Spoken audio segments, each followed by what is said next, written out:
Hi, I'm Jenna with Pario Health and Wellness, and I wanted to go into the difference between emotions, feelings, and moods on today's video.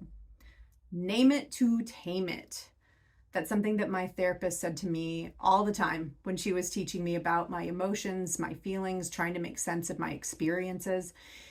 And something I realized during my time with her and in the years since I finished therapy was how emotionally illiterate I really was.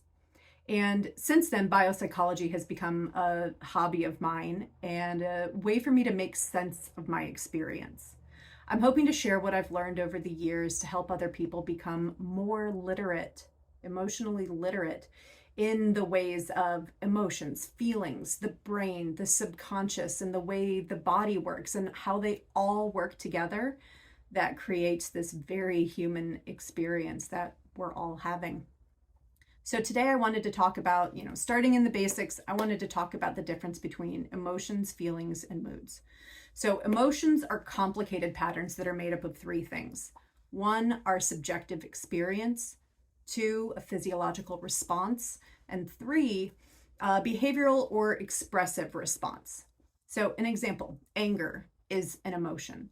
Say somebody yells at me for no reason, and that's my subjective experience. What? There's no reason. Why are they yelling?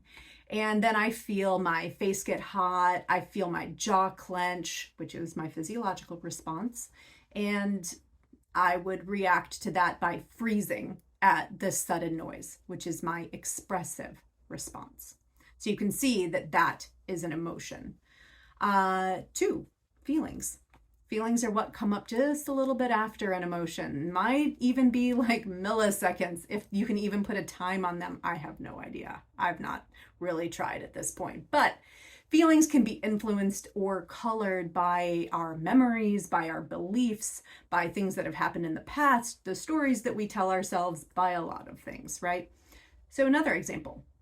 Let's say I get anxiety from calling somebody on the phone, or I just really don't want to do it. Maybe it's not full-blown anxiety, but maybe it's something that's akin to that, right? I dread it. Maybe my stomach drops, my heart rate might increase, and the underlying emotion could be fear. And perhaps the feeling of that is the fear that's laced with guilt or coming down on myself in some way by thinking I should be having a different experience or be different, right? Because it's just a phone call. Why am I feeling like this? We're going to get into a lot more of that in future videos because there are reasons and there are things that we can do about it. But feelings are very complicated. They attach themselves in a way to an emotion and make us feel a little differently based on that emotion. And then lastly is moods. So moods are short-lived emotional states, but they're different from actual emotions because there's not really a starting point. There's not really anything that happened to create it. You just kind of like land in it. And they're not nearly as intense as emotions are. So I hope that clears up the difference between emotions, feelings, and moods. And there will be more in the future.